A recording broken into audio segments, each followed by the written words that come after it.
What's up, YouTube? It's your boy M8trix21 back with a new episode of Fresh Kicks. We're going over upcoming sneakers. I give you release information, all general knowledge of the sneaker. But before we get into it, hit that like button, subscribe to the channel, hit the notification bell as well so you never miss a video. Check out my X page at M8trix21 and my Etsy shop at TDMadeIt. Both links down below in the description. But enough of that. Let's go. Let's get to the kicks. So today we're taking a look at the Peaceminusone Nike Air Force One Paranoids 3.0. Yeah, it's the third version of these sneakers, these Air Force Ones from G-Dragon. They look pretty dope. Part one is break down overall look at the sneakers. We're going to go over colors, materials, and just talk about the sneaker's appearance a little bit and a little bit about the history. So here it is. Here's the 3.0 of the Paranoids from G-Dragon. Similar to the 2.0s. Yeah, that's the 2.0s. And, well, the 1 and 2.0s. It's a black and white Air Force One. This one, though, has a little bit of color to it. On the swooshes, you get different colors. We'll go over the colors in a second. But, yeah, so we'll go over the colors. You get black, new emerald, pink fire 2, tor yellow, and blue gale. I mean, they went all crazy with the color names in this one. They could have just said pink, turquoise, yellow, you know, stuff like that. But, you know, they went into it. Uppers on this thing are black with some pretty nice leather, pretty premium looking leather. And then the outsoles are white with black scuff marks on it. All of the sneakers, all three of them have had their scuff marks on it. So yeah, it's pretty cool. So on one side, you may get one color, you get another color on the other side. It's just kind of mixed up. 4 different colors on all 4 different swooshes on the actual sneakers. So 2 on one shoe, 2 on the other shoe. But it still looks dope, looks cool. Not a big change from the other two. One is white, one is black, and this is a black one. So they didn't change it too much. The materials do look premium, though. Like I said, the laces are white. I know in the past, I think the laces were wax. I don't think these are wax laces. But they still are like the flat laces. They look pretty cool. Black tongue, and then going all the way up.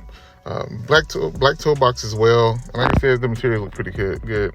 White sock liner, and then you have that white flower on the tongue as well, with the yellow inside of it. But it looks dope.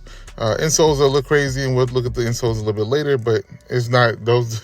a lot of different things going on that, and it looks pretty cool. Like I said, this is a dope looking sneaker that I wasn't expecting to get a 3.0. And if we got a 3.0, I thought they would have changed it a little bit more, pushed it a little bit further, but they didn't. Back of the sneaker and the outsole, once again, on the outsole, you get that black, white with like different kind of like black scuff marks on it, like it used to be paint that they're scraping off. And on the back of the sneaker, you get a black line. The black line is going all the way down past the sneaker onto the actual midsole, which looks pretty cool as well. White Nike Air on the back, and I like it. I like the way this looks. And like I said, you can see all 4 colors that you'll get on the sneaker now in that view. Once again, it's taking a closer look at the front of the sneaker. You can see how those materials look premium leather, and that's what pushes its price point up a little bit more, I think. But it still is dope. I think it would have been cool if they had made like detachable swooshes, so you can kind of change them up yourself. But this is how they look with the different colors. Still looks dope, still looks cool. And like I said, this looks dope, look pretty cool. The laces, I don't think they are wax, but they could be. So let's move on to another segment. Is there any difference in the other? So we're gonna go over this one, the 1, 2, and then the 3. So like I said, the 1 was pretty much black and white. The second one was white and black. And then this one is black, white with the different colors. Not a whole lot of difference going on with these sneakers, but it is what it is. You know what you're getting. Premium materials with a collaboration with G-Dragon, and they look pretty dope. Me personally, my favorite probably would have been the 2.0. I like the 2.0s a lot, but I think it's a little bit harder to tell like what they are. I think this one, you can tell like, okay, straight from jump, okay, this is not by far not a normal Air Force One. And I think that kind of really helps it go to that price point that you can actually push on people. Air Force One is typically around 100, 110 bucks now. So these are a little bit more expensive. So now with that being said, let's get to the release information.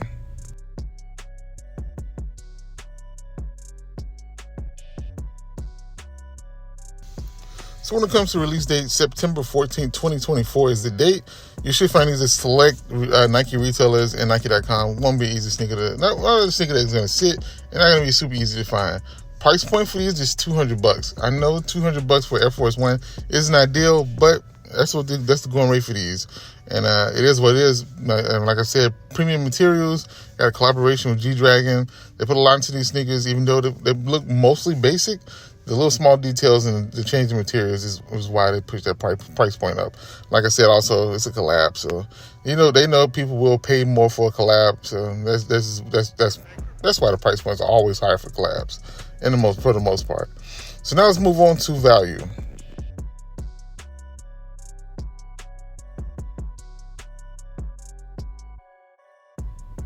So when we get to value, and you can also see that Peaceminusone on the inside of the sneaker, which is pretty dope as well. Will these gain value long term? Will they sit? Will they just stay the same? Yes, they will gain value. The other ones did gain some value, and between that $300 to $400 range, sometimes a little bit over $400. So I think these would be the same thing. I don't think they're going to do any worse than the other ones or a lot better either. I think this one may be a little bit more special than the other two, just because they did change a little bit more on it. But overall, $300 to $400 range. So now let's get to rock, stock, or pass. So when it comes to rock, stock, or pass, what do I think the normal person that sees these, if you do see them in store, will think of these? Will they pick them up to rock them, stock them, or just pass them altogether? I think most people will buy these to put them on feet or stock them. If people do pass on, I think it'd be mostly because of the price point. But I think people that know these sneakers, know they are going to pick them up and probably hold on to them. You get a rare few that will rock them, but I think these are harder to rock than the other two pair, but still a dope sneaker overall that I think people rock and stock. Moving on now to the recap and my final grade.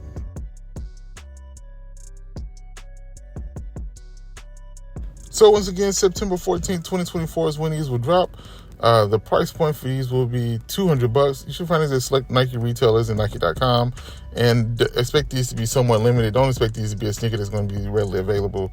$200 Air Force Ones typically not, general releases. So definitely a sneaker that's going to be a little bit harder to find, but I think it's dope. I think it's nice.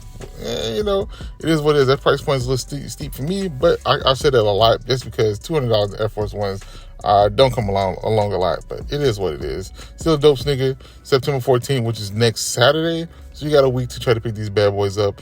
Either way it goes, it's still a pretty cool sneaker. I said that too many times. It's a pretty cool sneaker.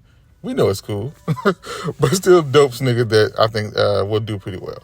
So my final grade for these will be an 8 out of 10. I said cop, but you know me, I'm a little cheap, so I don't know if I'll cop a $200 Air Force One. But they're still dope. I still want the 2.0s. I still got to get my hands on those, but the price point on that, especially in size 13, is a little higher than I want to pay. But either way go, 8 out of 10. I think it's dope. I like the way it looks, and the materials are pretty cool. Let me know how you feel about these. What's your thoughts on them? Do you like these? Would you pass on them? Do you think they could have pushed it a little bit further than just changing the color of the swooshes? Let me know in the comments below how you feel. But that's all I have for you on this one. Make sure that like button, subscribe to the channel, hit the notification bell as well so you never miss a video. This is your boy M8trix21. Peace. Talk to you all later. Bye. Perfect.